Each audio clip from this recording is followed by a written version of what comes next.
This is a Rockwell hardness tester. We can use it to determine the surface hardness of a variety of materials. By determining the surface hardness, we can also estimate the yield strength of that material. The Rockwell tester works by applying a load delivered by the weights at the back through a leverage mechanism onto an indenter. The indenter pushes into your material that sits on the anvil. Depending on how far the indenter reaches into the material, you'll get a reading of hardness on the dial at the front. Basically, you're measuring the depth that this penetrator penetrates into the surface of the material. For that to work, you need to have a clean surface with smooth, parallel faces, because it's going to have to sit on this anvil and get squeezed by this indenter. The indenter that I have in here right now is what we call a diamond braille. Why is it called a braille? I have no idea. I just know it's spelled B-R-A-L-E. In the tip right here, we have a very small diamond. And there we go. We use diamond because it is the hardest material that we know of. For softer materials, we have other indenters. We can use a ball bearing or a larger diameter ball bearing as we get into using other scales. You'll notice on the back of the machine, we have a list of different scales that we can use for different materials. For steel, we're going to be interested in using Rockwell B scale for softer steels. So in other words, your low carbon steels or non-hardened steels will read most commonly on the Rockwell B scale. And for our hardened steels, we will use the C scale. Rockwell C is the scale that we use for hard steels. And the highest reading you'll get off of a very, very hard steel is about Rockwell C65. In our class, we'll be seeing numbers ranging between about Rockwell C20 and Rockwell C65. You'll notice the settings on the scale at the back tell you what type of indenter to use and the load in kilos to apply. It was just pointed out to me today, the irony that they use imperial measurements for the size of the penetrator and metric measurements for the mass of the load. Anyway, the result comes out in a proprietary number known as the Rockwell C or Rockwell B hardness number. The weights are adjusted by adding or removing weights at the back. You'll see that each weight has a number on the top. This doesn't mean that I'm holding up 150 kilograms right now. It means that when I have all of the weights applied right there, with the leverage right on here, it will apply 100 kilograms of force to the tip of the braille. 100 kilograms of force is about 1,000 newtons. So this will be pushing down with 1,000 newtons through our little diamond braille penetrator onto a very small surface material area. Notice the little flat side in there, and make sure you insert that so it is all the way in and stays in place. The anvil is great for testing hexagonal or other flat materials because you can rest them on a flat surface and you can squeeze down onto your test specimen. If you have a round sample, however, or cylindrical sample, I should say, that's not going to sit on there very nice. You can change out your anvil for the anvil designed for holding cylindrical samples. It's very important that your load be adequately supported in order for the hardness testing to produce reliable numbers. To begin your test, place your specimen onto the appropriate anvil. We'll be using hexagonal stock, so you'll want the flat anvil right here.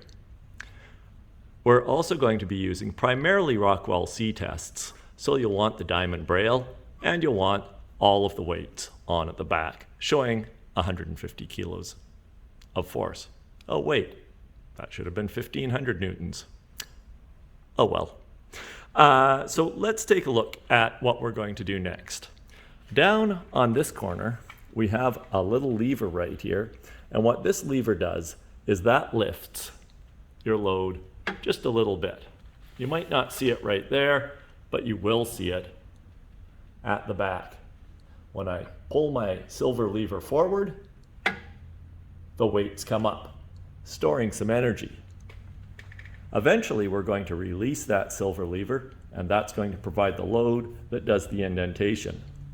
There is a dash pot or oil-filled container in the back of the machine that controls the rate at which the weights can fall, meaning that we don't have a sudden impact up on our sample.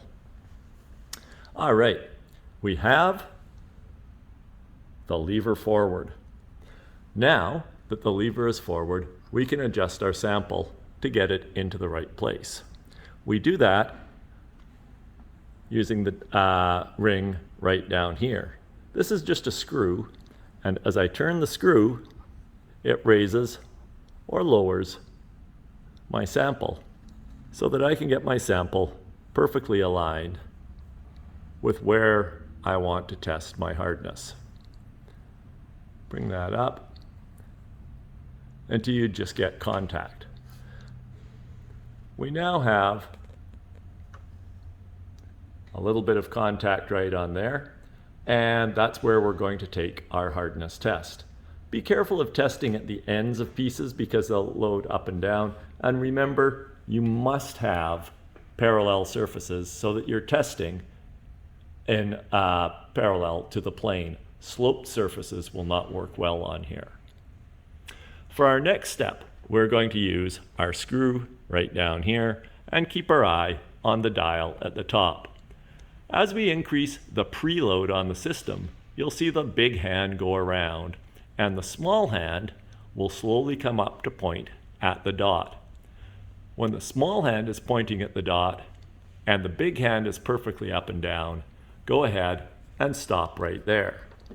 You'll notice up at the top that right now I'm not quite at the line that says 0. Okay, it says C0 right there. That can be adjusted to get more precise readings by using the ring just below where you are adjusting the screw.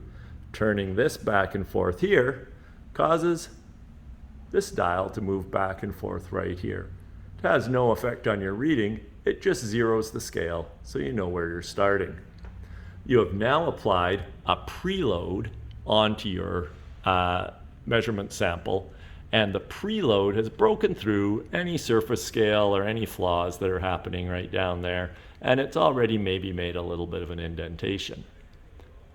When you're all lined up here, the small hand at the dot and the big hand lined up with C0, you're now ready to begin. You always use the C0 even if you're taking a Rockwell B test. This is always, always, always where 0 is going to be. All right, to make your test, there is a lever right down here. When you press that, you'll see the dial start to spin as the weight is released and load is applied onto your sample. You will also notice that the silver lever has started to move backwards and the weights have fallen down. Wait for the silver lever to stop moving. Wait for the dial to stop moving. When the system has come to rest, you have now penetrated the material. Our diamond braille is now indented into the steel. Do not take your reading yet. Right now, you're reading the penetration of the live load, the weights, plus the preload that you set when you spun the dial up and brought everything up to 0. To remove the preload, what you need to do is come right down here, to remove the live load so that you go back to the preload and pull that silver lever back into position. We can now see on our dial that our result is the needle is sitting at C55. Reading the C scale on the outside, we come around to 55. This is a very hard steel. If you see a number that is above C65, you probably have too soft a steel, and what it means is that your dial went around a whole nother time when it came out, and you just dented it too far. You may need to switch to the B scale if you're measuring a steel and getting numbers above C65. If you see a number below about C20, then you should probably switch over to the B scale as well. It means you're measuring in this region right in here. Okay, the Rockwell C scale gets less accurate as your numbers get below 20. There you go. Record that number, C55, as a hard steel, and we can now use our screw to release our sample. Comes down right in there, and you can take a look at your sample, and you can see the indent on the side. For C55, you'll have a fairly small indent. This indentation is showing up right between the A and the T in there. Not very prominent at all. That makes a lot of sense to me because when I heat treated this, I put it in the oven at 800 degrees Celsius for 30 minutes and then quenched with water at one end. So one end of this is probably harder than the other. So on this sample, I could put it back in and I could test this end and see what hardness I get. We'll do another test. Review. Choose the correct scale. Most of our readings will be Rockwell C, occasionally Rockwell B. If it was Rockwell B, we would use one fewer weight at the back.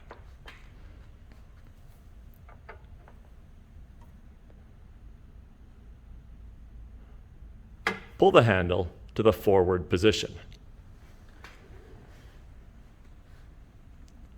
Adjust your screw to put the load precisely where you want to measure, and watch the dial as you adjust the screw.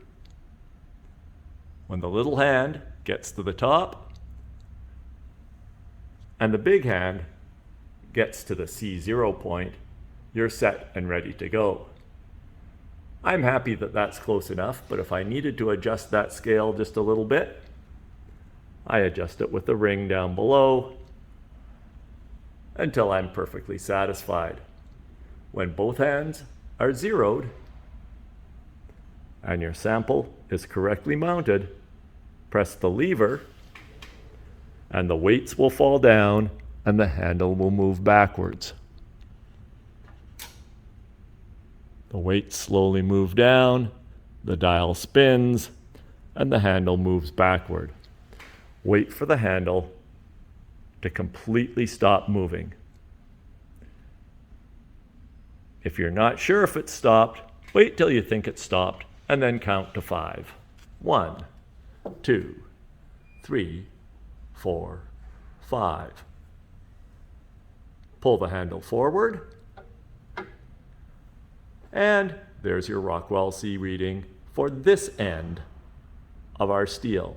This is the end that was not quenched in water. It had a slower cool, therefore forming less martensite. It reads Rockwell C 29.